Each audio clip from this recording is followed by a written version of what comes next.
Freedom ಪಾರ್ಕ್ನಲ್ಲಿ ಬಿಸಿ ಊಟದ ತಯಾರಿಕರ ಪ್ರತಿಭಟನೆ ನಡೀತಾ ಇದೆ. ವಿವಿಧ ಬೇಡಿಕೆಗಳ ಈಡೇರಿಕೆಗೆ ಆಗ್ರಹಿಸಿ ಬೃಹತ್ ಪ್ರೊಟೆಸ್ಟ್ ನಡೀತಾ ಇದೆ. ಫ್ರೀಡಂ ಪಾರ್ಕ್ನಲ್ಲಿ, ಬೆಂಗಳೂರಿನ ಫ್ರೀಡಂ ಪಾರ್ಕ್ನಲ್ಲಿ ಬಿಸಿ ಊಟದ ತಯಾರಿಕರ ಪ್ರತಿಭಟನೆ ನಡೀತಾ ಇದೆ. ವಿವಿಧ ಬೇಡಿಕೆಗಳು ಈಡೇರಿಕೆಗೆ ಆಗ್ರಹಿಸಿ ಬೃಹತ್ ಪ್ರೊಟೆಸ್ಟ್ ನಡೀತಾ ಇದೆ. 500ಕ್ಕೂ ಹೆಚ್ಚು ಮಹಿಳಾ ಕಾರ್ಯಕರ್ತರಿಂದ ಹೋರಾಟ ನಡೀತಾ ಇದೆ. ಅಲ್ಲಿ ರಾಜ್ಯ ಸರ್ಕಾರದ ವಿರುದ್ಧ ಧಿಕ್ಕಾರ ಕೂಗಿ ಬೃಹತ್ ಪ್ರತಿಭಟನೆ ನಡೀತಾ ಇದೆ. ಬಿಸಿ ಊಟ ತಯಾರಿಕರಿಗೆ ಮಾಸಿಕ ಕನಿಷ್ಠ ವೇತನವನ್ನ ನೀಡಿ, ಬಿಸಿ ಊಟ ತಯಾರಿಕರನ್ನ ಶಾಲಾ ಸಿಬ್ಬಂದಿ ಎಂದು ಆದೇಶಿಸಿ, ಕೆಲಸದ ಅವಧಿ 6ರಿಂದ 7 ತಾಸು ನಿಗದಿಪಡಿಸುವಂತೆ ಧರಣಿಯನ್ನ ಕುಳಿತಿದ್ದಾರೆ.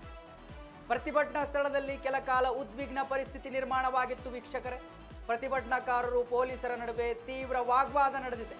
ನೂಕಾಟ ತಳ್ಳಾಟದಲ್ಲಿ ಕೆಲ ಕಾರ್ಯಕರ್ತರು ಅಸ್ವಸ್ಥರಾಗಿದ್ದಾರೆ. ಕೂಡಲೇ ಅಸ್ವಸ್ಥರಾದವರನ್ನ ಆಸ್ಪತ್ರೆಗೆ ರವಾನಿಸಿದ್ದಾರೆ ಪೊಲೀಸರು. ವೀಕ್ಷಕರೇ, ಅವರ ಬೇಡಿಕೆಗಳನ್ನು ಈಡೇರಿಸುವಂತೆ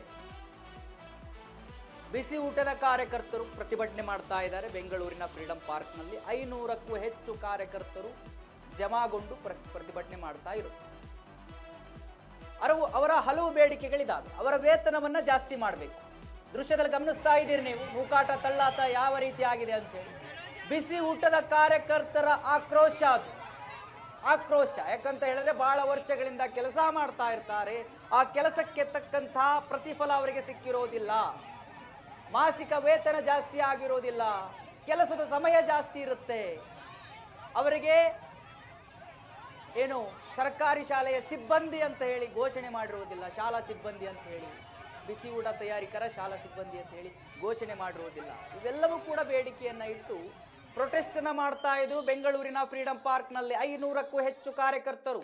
ದೃಶ್ಯದಲ್ಲಿ ಗಮನಿಸ್ತಾ ಇದ್ದೀರಿ ನೀವು, ಪೊಲೀಸರ ಮತ್ತು ಅವರ ಮಧ್ಯೆ ನೂಕಾಟ ತಳ್ಳಾಟ ಆಗಿದೆ. ಲಿಟ್ರಲಿ ನೂಕಾಟ ತಳ್ಳಾಟ. ಆ ಸಮಯದಲ್ಲಿ ಕಾರ್ಯಕರ್ತರು, ಬಿಸಿ ಊಟದ ಕಾರ್ಯಕರ್ತರು ಅಸ್ವಸ್ಥರಾಗಿದ್ದಾರೆ. ಅವರನ್ನ ಆಸ್ಪತ್ರೆಗೆ ದಾಖಲು ಮಾಡುವ ಕೆಲಸ ಕೂಡ ಅಲ್ಲಾಗಿದೆ. ಬೆಂಗಳೂರಿನ ಫ್ರೀಡಂ ಪಾರ್ಕ್ನ ದೃಶ್ಯಗಳನ್ನ ಗಮನಿಸ್ತಾ ಇದ್ದೀರಿ ನೀವು. ಅವರ ಆಕ್ರೋಶ ಅದು. ಬಿಕಾಸ್ ಬಹಳ ವರ್ಷಗಳಿಂದ ಅಷ್ಟೇ ದುಡ್ಡಿಗಾಗಿ ದುಡಿತಾ ಇರ್ತಾರೆ.